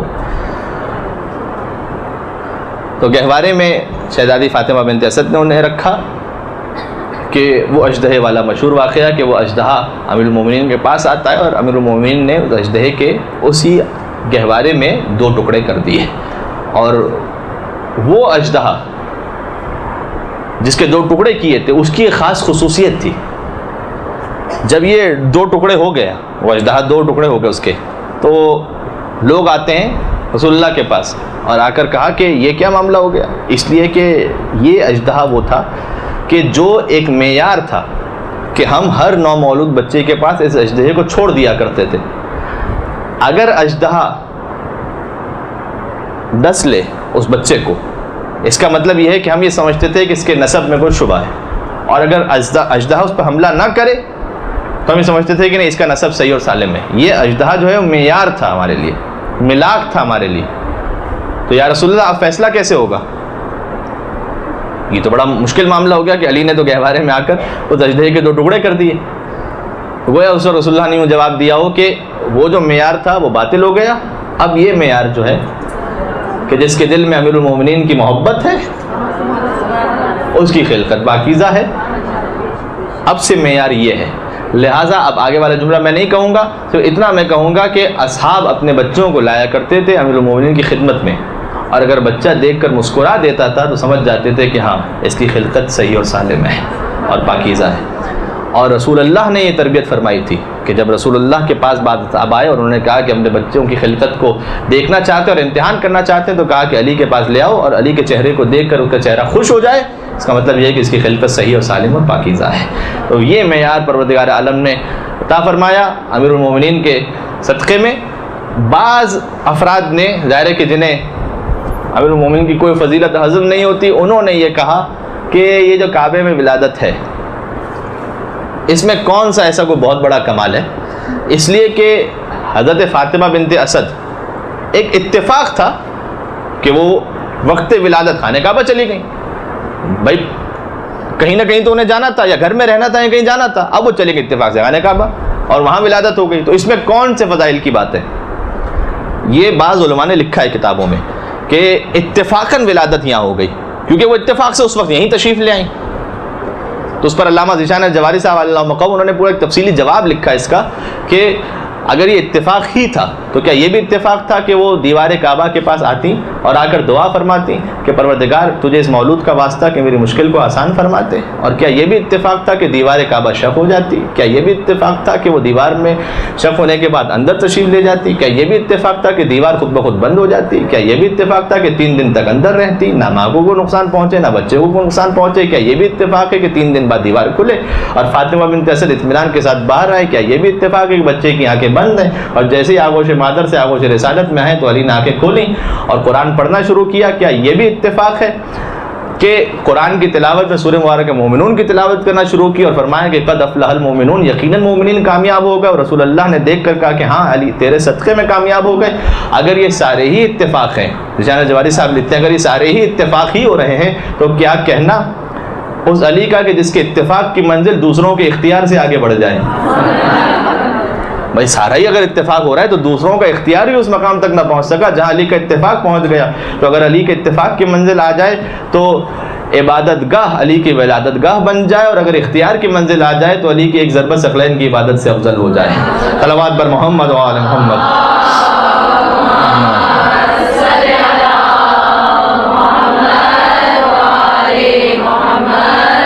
ایک یہ اعتراض کیا گیا جو میں نے آپ سے ڈسکس کر لیا کہ یہ تو ایک اتفاق تھا، اس فضیلت پر ایک اعتراض یہ ہے۔ ایک اور اعتراض یہ کیا گیا کہ جب فاطمہ بنت اسد وہاں تشریف لے گئیں تو خانہ خدا میں بت رکھے ہوئے تھے، تو در حقیقت وہ تو نعوذ باللہ من ذالک ان بتوں سے وہاں مانگنے کے لیے تشریف لے گئی تھیں، اور اس میں کیا آپ فضیلت کی بات کر رہے ہیں کہ خدا کا گھر اور یہ وہ بتوں نعوذ باللہ ان کی پرستش کرتی تھیں، وہاں تشریف لے گئیں اور وہ موقع تھا تو بتوں سے مانگنے کے لیے وہاں چلی گئیں اور وہاں علی کی ولادت ہو گئی۔ علماء نے یہ لکھا اپنی کتابوں میں، بعض متعصب علماء نے یہ لکھا ہے۔ اس کا بھی جواب یوں دیا گیا کہ اگر اسے آپ مان لیں، اس کا مطلب یہ ہے کہ چونکہ وہاں پر بت موجود تھے لہٰذا نعوذ باللہ من ذالک شہزادی فاطمہ بنت اسد ان کے ایمان میں ڈاؤٹ پیدا کیا جا رہا ہے اور شک پیدا کیا جا رہا ہے کہ شاید بتوں سے مانگنے گئی تھیں۔ تو اگر تصور فرمائیے کہ آج تک خانہ خدا میں وہ بت رہ جاتے تو ہر مسلمان کی اور مومن کی عبادت ڈاؤٹ فل نہیں ہو جاتی کہ پتہ نہیں خدا کے گھر کی طرف رک کر کے نماز پڑھ رہا ہے یا بتوں کی جانب رک کر کے نماز پڑھ رہا ہے۔ تو اب اس کا احسان مانیے کہ جو بت شکن تھا کہ جس نے بتوں کو توڑ دیا، اور اس کی ایک بت شکنی کی وجہ سے سارے جتنے مسلمان تھے ان کی عبادت میں خلوص پیدا ہو گیا اور ان کی عبادت یقین کی منزل تک پہنچ گئی۔ اس لیے کہ اگر علی کی ماں کے ایمان میں نعوذ باللہ یوں شک کیا جا سکتا ہے تو پھر جتنے اصحاب ماں اس وقت خانہ خدا کی طرف رک کر کے نماز پڑھ رہے تھے سب کی عبادتیں ڈاؤٹ فل ہو جائیں گی، اور یہ صدقہ ہوگا امیر المومنین کی اس بت شکنی کا کہ علی نے اس بت شکنی کے ذریعے سے تمام اولین سے لے کر آخرین تک سب کی عبادتوں کو بچا لیا اور اس میں یقین کو پیدا کر دیا۔ اچھا، یہ ایک حد تک میں نے اس واقعے کو آپ کے سامنے گزارش کیا۔ پھر اس کے بعد اور بھی تھوڑی تفصیلات ہیں۔ ایک اور اس میں نیا باب یہاں سے کھلتا ہے کہ خود امیر المومنین کی ہستی اور شخصیت وہ ہے کہ دشمنوں نے کثرت کے ساتھ واقعات ہیں کہ ان کے فضائل کا اقرار کیا اپنی تمام تر دشمنی کے باوجود۔ شاید تمام مکاتب اسلامی اور تمام فرق اسلامی اس میں واحد نقطہ اتحاد وہ محبت علی ابن ابی طالب علیہ السلام ہو سکتا ہے، اس لیے کہ مسلمانوں کا کوئی فرقہ ایسا نہیں ہے کہ جو علی کی فضیلت کا قائل نہ ہو۔ امامت میں اختلاف ہو سکتا ہے، امامت میں اختلاف ہو سکتا ہے، لیکن ان کی فضیلت میں اور ان کی شان میں کسی قسم کا کوئی اختلاف نہیں ہے، اس لیے کہ امام ابو حنیفہ سے شروع کیجئے، امام شافعی، امام مالک، امام احمد ابن حنبل، بعد کے علماء چاہے وہ آلوسی ہوں، چاہے ابن حجر مکی ہوں، چاہے تفسیر کبیر کے رائٹر فخر الدین رازی ہوں، کوئی بزرگ عالم ہو، ہر ایک نے امیر المومنین کے فضائل کا کثرت کے ساتھ ذکر بھی فرمایا ہے، اور بلکہ دنیا بھر کے علماء اس بات پر افتخار سمجھتے ہیں کہ اگر ان کی بات علی کی بات سے منسوب ہو جائے۔ بڑا اہم نقطہ ہے یہ، یعنی آپ غور فرمائیے، امام ابو حنیفہ شاگرد ہیں کن کے؟ چھٹے امام کے۔ فقہ حنفی تو شاگرد تو بہرحال ہے وہ چھٹے امام کے، اور چھٹے امام سے پانچویں امام، پانچویں سے چوتھے امام، چوتھے سے تیسرے امام، دوسرے امام اور امیر المومنین علیہ السلام۔ یہ سلسلہ ملتا ہے امیر المومنین سے، اب انہوں نے صحیح اس فقہ کو لیا ہو یا نہ لیا ہو یہ ان کے اپنے اوپر ہے، لیکن یہ سلسلہ ملتا وہیں سے۔ پھر امام شافعی وہ شاگرد ہیں امام ابو حنیفہ کے، امام احمد ابن حنبل وہ شاگرد ہیں امام شافعی کے، اسی طریقے سے امام مالک ابن انس وہ خود شاگرد ہیں۔ میرے پاس یہاں تفصیل لکھی ہوئی ہے، اس وقت میں نام آپ کے سامنے چلیں لے بھی لوں تاکہ آپ کے پاس بات پوری اوتھینٹک پہنچ جائے۔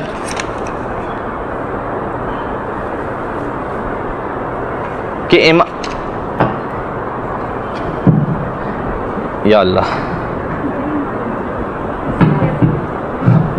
جی ٹھیک ہے.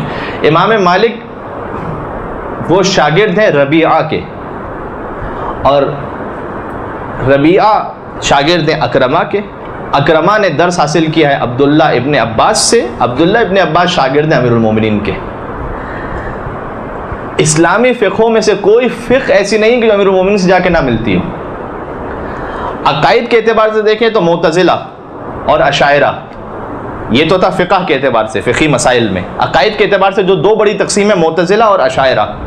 معتزلہ وہ اپنا استاد مانتے ہیں واصل ابن عطا کو. واصل ابن عطا وہ شاگرد ہیں ابو ہاشم کے.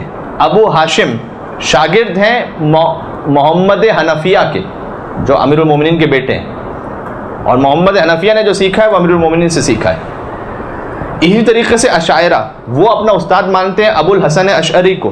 ابو الحسن اشعری شاگرد ہیں ابو علی جبائی کے. ابو علی جبائی وہ خود شاگرد ہیں امیر المومنین کے. اچھا، یہ سلسلہ جتنے بھی علوم کے سلسلے ہیں وہ بالآخر علی سے ملتے ہیں جا کر. ہاں اتنا ضرور ہے کہ ظاہر ہے کہ امیر المومنین نے جو علم عطا کیا تھا آخر تک انہوں نے اس علم کو فالو نہیں کیا، لیکن اپنے آپ پر یہ افتخار کرتے ہیں کہ ہم علی سے جا کے ملتے ہیں.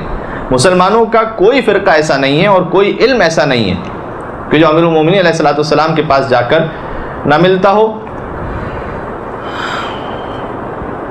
پھر اس کے بعد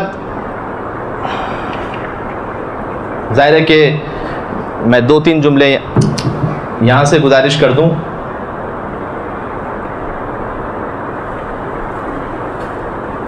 ابھی میں نے بت شکنی کا ذکر کیا. بت شکنی میں امیر المومنین رسول اللہ کے شانے پر بلند ہو کر بتوں کو توڑا تھا. ٹھیک ہے. ابو نواس، نون واو الف سین، ابو نواس شاعر ہے ایک. ہارون رشید کے دربار میں کسی نے امیر المومنین کے لیے اس سے پوچھ لیا کہ تم علی کے فضائل بیان کرو. ابو نواس سے ہارون رشید کے دربار میں کسی نے پوچھا علی کے فضائل بیان کرو. ایک پوری نظم کہی، چونکہ وہ شاعر تھا نا، اس نے نظم کہی. اچھا، یہ نظم اس میں بہت سارے عقائد ہوئے کہ جن کا تعلق ہمارے عقائد سے نہیں ہے، ان کا تعلق اہل سنت عقائد سے. لیکن اس نے جو نظم کہی اس کا پہلا شعر یہ تھا کہ قیل علی کل علی مدحا مدحہ یخمد نارا مؤصدا. مجھ سے کہا گیا ہے کہ میں علی کے فضائل بیان کروں، جبکہ علی کے فضائل کو بیان کرنا جہنم کے عذاب کو اور آگ کو بجھا دیا کرتا ہے. اور اس کے بعد اس نے پورا واقعہ ایک نظم میں کہا کہ رسول اللہ جب معراج پہ تشریف لے گئے تو آہستہ آہستہ جب خدا کی بارگاہ میں آگے بڑھ رہے تھے تو ان کے دل میں خوف تھا. یہ ابو نواس کہہ رہے ہیں، ہمارا عقیدہ نہیں ہے. ان کے دل میں خوف تھا. پروردگار نے کہا ادنو منی، میرے قریب آؤ. تھوڑا سا آگے بڑھے، پھر دل میں خوف تھا. پھر کہا ادنو منی، میرے قریب آؤ. تھوڑا سا آگے بڑھے، پھر رسول اللہ کے دل میں خوف تھا. اور خدا کی ہیبت کی وجہ سے وہ آگے نہیں بڑھ پا رہے تھے. یہ پورا نظم میں لکھا ہے اس نے. تو پردہ، جس پردے کے پیچھے نعوذ باللہ ان کے کہنے کے مطابق خدا کا وجود تھا، وہاں سے اللہ کا ایک ہاتھ نکلا اور وہ ہاتھ رسول اللہ کے شانے پر پہنچا. اور جیسے وہ ہاتھ رسول اللہ کے شانے پر پہنچا تو رسول اللہ کہتے ہیں کہ میرے دل کا خوف ختم ہو گیا اور میرے دل کو سکون اور قرار آ گیا. یہ پورا انہوں نے نظم میں لکھا. اس کے بعد آخری شعر یہ کہا کہ وَعَلِيٌّ وَاضِعٌ أَقْدَامَهُ فِي مَحَلٍّ وَضَعَ اللَّهُ يَدَهُ. علی کی فضیلت کے لیے اتنا ہی کافی ہے کہ معراج کے موقع پر جس مقام پر اللہ نے اپنے ہاتھ کو رکھا تھا، بتوں کو توڑتے ہوئے علی نے اس مقام پر اپنے پیروں کو رکھا تھا. صلوات بر محمد و آل محمد.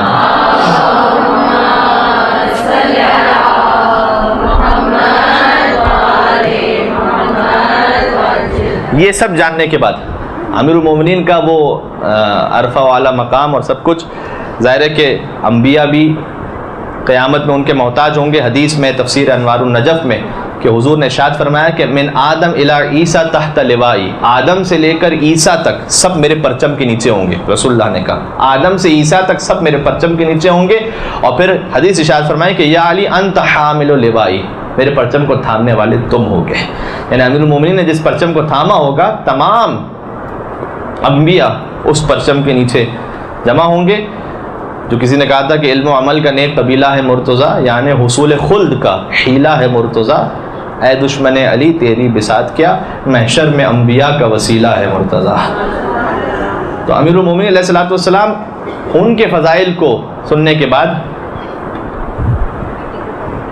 آخر ظاہر کے وقت بھی ختم ہو رہا ہے، آخری ایک بات،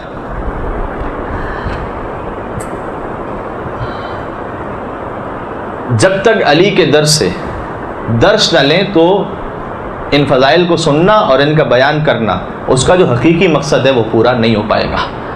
میں آپ سے گزارش کروں گا، درس بھی ظاہر ہے کہ امیر المومنین کے مکتب سے کتنے حاصل کیے جا سکتے ہیں خود نہج البلاغہ کی صورت میں، ایک کام ضرور کیجیے گا کہ کلمات قصار میں نہج البلاغہ کا تیسرا حصہ، اس میں 150 150 150 وہ جو وصیت ہے مولا کی، وہ جا کر ضرور دیکھیے گا، اس لیے کہ اس میں خود کسی نے مولا علی علیہ السلام سے کہا تھا کہ مولا مجھے کچھ نصیحت اور موعظہ فرمائیے، اور امیر المومنین نے ایک مختصر سا خطبہ ارشاد فرمایا کہ جس کے آخر میں سید رضی نے یہ لکھا کہ اگر نہج البلاغہ میں کچھ نہ ہوتا، صرف یہ خطبہ ہوتا، تب بھی انسانیت کی ہدایت کے لیے کافی تھا۔ وہ ایسا جی سید رضی نے یہ کہا اس خطبے کے بارے میں کہ اگر کچھ نہ ہوتا نہج البلاغہ میں، صرف وہ ہوتا تو انسانیت کی ہدایت کے لیے کافی تھا، لہذا وہ خطبہ ضرور جا کے مطالعہ فرمائیے گا۔ بہت سارے امیر المومنین کے کلمات میں سے ایک میں نے اس لیے مینشن کیا تاکہ ہم فوکس رہ سکیں، اگر میں جنرل آپ سے کہتا کہ نہج البلاغہ جا کے پڑھیں تو پھر نہیں سمجھ میں آتا کہ کہاں سے پڑھیں اور کیا دیکھیں۔ آپ خطبہ نمبر 150 جا کر دیکھیے گا، ویری پریسائز، وہاں پر جا کے بالکل امیر المومنین سے جب کسی نے کہا کہ مولا مجھے کچھ نصیحت یا موعظہ فرمائیے تو اس وقت امیر المومنین نے یہ سارا بیان فرمانا شروع کیا، اور اس کے چند کلمات ہیں وہ میں آپ کے سامنے گزارش کر دوں کہ علی کیسا چاہتے تھے، اپنے شیعہ کو کیسا دیکھنا چاہتے تھے۔ اس میں مولا علی علیہ السلام نے کہا ہے کہ دیکھو ان لوگوں میں سے نہ ہو جانا، یعنی ایسے نہ ہونا تم، ٹھیک ہے، اسے خود بخود انسان سمجھ لے کہ ہمیں کیسا ہونا چاہیے، کہ ایسے نہ ہونا، ایسے نہ ہونا، ایسے نہ ہونا، ایسے نہ ہونا، پورا خطبہ ارشاد فرمایا کہ جو اس کا پہلا جملہ ہے کہ لا تکم ممن یرجو الآخرۃ بغیر العمل، دیکھو ان لوگوں میں سے نہ ہو جانا جو عمل کے بغیر آخرت کی امید لگاتے ہیں۔ بالکل پہلا جملہ بہت واضح، اور جس کو ہم کہتے ہیں نا کہ کیٹیگوریکلی مولا علیہ السلام نے ارشاد فرمایا کلیئر کہ ان لوگوں میں سے نہ ہونا ہرگز جو بغیر عمل کے آخرت کی امید لگاتے ہیں۔ وَيُرَجِّ التَّوْبَةَ بِطُولِ الْعَمَلِ، ان لوگوں میں سے نہ ہو جانا کہ جو ان لوگوں میں سے نہ ہو جانا جو لمبی عمر کا بہانہ بنا کر توبہ کو ملتوی کر دیتے ہیں، ٹال دیتے ہیں، فوراً اگر گناہ ہو جائے فوراً توبہ کرنا۔ وَيُرَجِّ التَّوْبَةَ بِطُولِ الْعَمَلِ يَقُولُ فِي الدُّنْيَا بِقَوْلِ الزَّاهِدِينَ وَيَعْمَلُ فِيهَا بِعَمَلِ الرَّاغِبِينَ إِنْ أُعْطِيَ مِنْهَا لَمْ يَشْبَعْ وَإِنْ مُنِعَ مِنْهَا لَمْ يَنْهَ يعجز عن شکر ما اوتی یبتغی الزیادۃ فیما بقی ینہا ولا ینتہی یأمر بما لا یأتی یحب الصالحین ولا یعمل عملهم ویبغض المذنبین وهو احدهم، پورا خطبہ ہے، بہت اچھا خطبہ ہے۔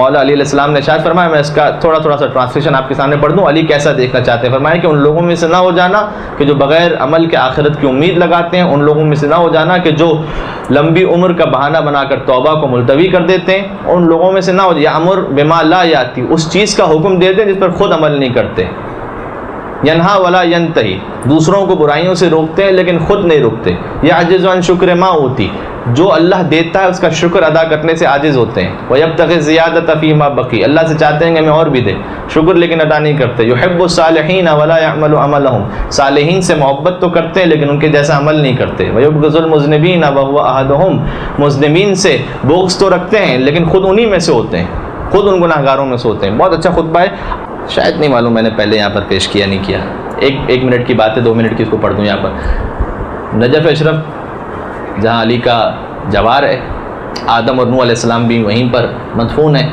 اور پروردگار انشاءاللہ آپ کو دیکھنا نصیب فرمائے بار بار کہ آپ نجف تشریف لے جائیں، اس گنبد کو دیکھیں، اس زری کو دیکھیں، وہ جو وہاں پر ایک ہیبت ہے اور وہاں پر جو جلال علوی ہے وہ انسان محسوس کرتا ہے کہ جب وہاں پر پہنچتا ہے اور خود اس طلائی دروازے کو جب انسان دیکھتا ہے تو اس میں جو امیر المومنین علیہ الصلوۃ والسلام کا عشق اور معرفت وہ محسوس ہوتی ہے اسے، اور اس زری کو دیکھ کر، اس گنبد کو دیکھ کر۔ وہاں پر مولا کے صدقے میں حوض علمیہ پچھلے 1000 سال سے قائم ہے الحمدللہ۔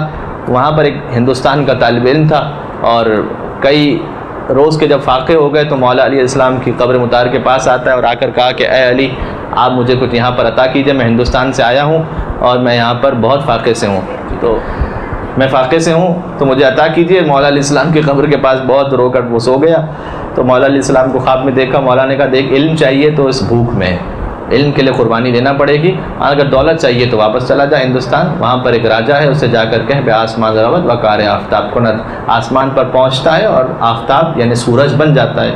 وہ بیدار ہوا, اس نے کہا کہ مولا علم تو بعد میں بھی لے لیں گے, ابھی کھانا ہی دے دیں. تو امام نے کہا کہ پھر تو تجھے ہندوستان جانا پڑے گا. تو وہ ہندوستان پہنچا, وہاں پر تفصیلی بات ہے, ہندوستان وہاں پر پہنچا اور وہاں پر راجا کے پاس بڑی مشکل سے پہنچا, اور اس نے دور سے اس راجا کو جو شکار کے لیے نکلا ہوا تھا دور سے کہا کہ بے آسمان روت کار آفتاب کنت, آسمان پر پہنچتا ہے آفتاب بن جاتا ہے. سوچ رہا تھا پتہ نہیں جملے سے کیا ہوگا, مجھے تو دولت چاہیے. مولا نے کہا یہ جملہ کہو, اور جیسے اس بادشاہ نے جملہ سنا قریب بلایا, کہا تو نے کیا کہا؟ کہا میں نے اتنا کہا کہ آسمان پر پہنچتا ہے آفتاب بن جاتا ہے. کہا جتنی زمینیں جو دیکھ رہا ہے نا اس میں سے آدھی تیری ہوئی, جتنا میرا خزانہ ہے اس میں سے آدھا تیرا ہوا, یہ میری سلطنت ہے, اس کا ولی عہد تو ہو گیا.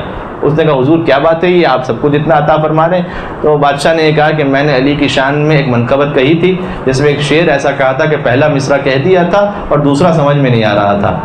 سوچ رہا تھا کہ دوسرا مصرع کیا کہوں, بہت میں نے سوچا کوئی علی کی شان کے اعتبار سے پورا نہیں اترا. تو میں نے مولا علی سے منت مانی تھی کہ اگر کوئی دوسرا مصرع مجھے لا کر سناتے تو آدھی ملکیت اپنی زمینیں اسے دے دوں گا, آدھی جائیداد اسے دے دوں گا, آدھا خزانہ اسے دے دوں گا. تو نے ایسا مصرع مجھے لا کر سنایا کہ ایسا میرے دل پہ لگا کہ اس سے بہتر کوئی علی کی شان میں مصرع ہو نہیں سکتا تھا.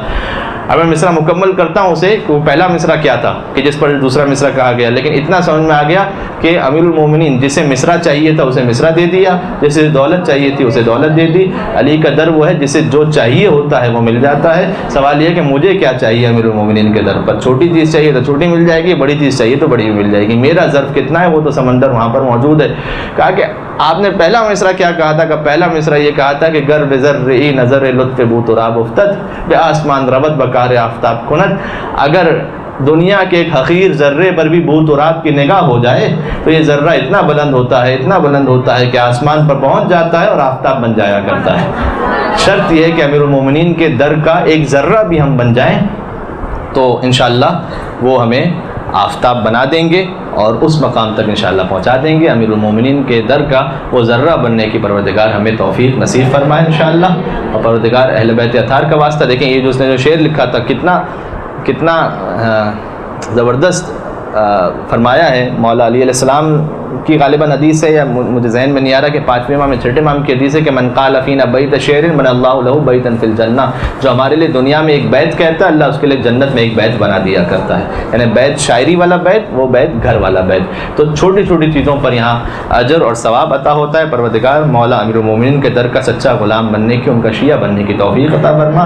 ان کے آخری فرزند امام عصر والزماں کو اذن ظہور نصیب فرما, اور ہمیں ان کے چاہنے والوں میں اور سچے ماننے والوں میں شمار فرما. ربنا تقبل منا انک انت السمیع العلیم برحمتک یا ارحم الراحمین. اتنی بڑی عید آ رہی ہے, مولا امام زمانہ کی خدمت میں مبارکباد پیش کرنے کے لیے جتنی آپ مولا علی سے محبت رکھتے ہیں بآواز بلند درود بھیجیں محمد و آل محمد.